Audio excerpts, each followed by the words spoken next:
Terlihatlah tiga orang ini sedang teleportasi ke tempat yang sangat gelap. Perlahan-lahan mereka pun maju ke depan dan melihat gentong berwarna biru. Mereka pun mendengar suara di atas sana yang ternyata adalah seekor King Kong raksasa. Benar saja, terlihatlah itu adalah King Kong yang berasal dari game Donkey Kong. Di sebelahnya terlihat pula ada anak dari wanita ini yang sudah disandera. Mereka harus menghindari gentong-gentong yang dilempar King Kong itu dan bisa meledak kapan saja. Sementara itu, di tengah kota para karakter permainan sudah menguasai jalanan dan tiga orang ini harus mempertahankan diri. Dan disinilah aksi mereka akan dimulai. Mereka bertiga pun mulai melewati gentong pertama dan memanjat lantai kedua. Mereka harus menghindari gentong-gentong ini dan tak boleh terkena sama sekali. Jika itu terjadi, maka bumi akan diambil alih oleh alien dan itulah akhir dari umat manusia. Wanita ini berteriak ke arah Q*bert yang ternyata sudah terlindas oleh gentong dan anak ini pun meneriakinya pula. Pria ini dengan cepat mengambil palu untuk menghancurkan gentong-gentong yang terus berjatuhan. Akhirnya, pria ini pun mulai percaya diri dan bertarung untuk kemenangan. Ia pun mulai menggila dan gentong-gentong itu pun bukan apa-apa baginya.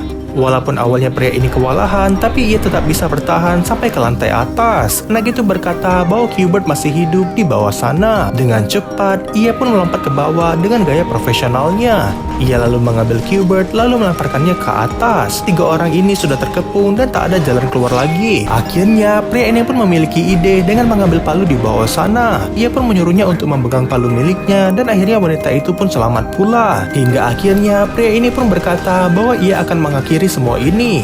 Palu itu pun dilempar menembus gentong itu lalu menghancurkan King Kong besar itu di hadapannya. Sungguh gila sekali. Dan untungnya semua karakter di bawah sini pun terdiam dan meledak seketika. Itu terjadi karena kapal induk mereka sudah kalah dan kini semua orang pun terselamatkan. Mereka tak percaya bahwa ini akan terjadi. Tapi sayangnya saat pria ini menoleh ke sampingnya, wanita idamannya pun ikut menghilang pula. Tak berselang lama, semua orang pun teleportasi dari atas sana dan pulang kembali ke bumi. Setelah semua kejadian ini, pria kerdil ini pun mengatakan dirinya sangat menyesal bahwa ia sudah curang saat masih kecil. Dan presiden pun berkata, kau harus mengakui bahwa pria berambut pendek itu adalah juara dunia. Pria keribu ini masih sangat sedih dan berkata bahwa semua hal yang aku inginkan menghilang dan kini aku kembali sendirian. Di tengah kesedihan ini, tiba-tiba saja Q*bert pun bergetar-getar dan seperti akan terjadi sesuatu. Ia pun mulai berubah menjadi seorang wanita berbaju merah yang tak lain adalah Lady Lisa yang sangat cantik sekali. Pria keribu itu pun langsung memeluknya dan membadu cinta. Di atas sana kapal induk pun akan kembali ke tempat asalnya dan terlihatlah tangan profesor ini pun kembali utuh. Selamat tinggal pesawat luar angkasa dari planet Volula yang bernama Pixels.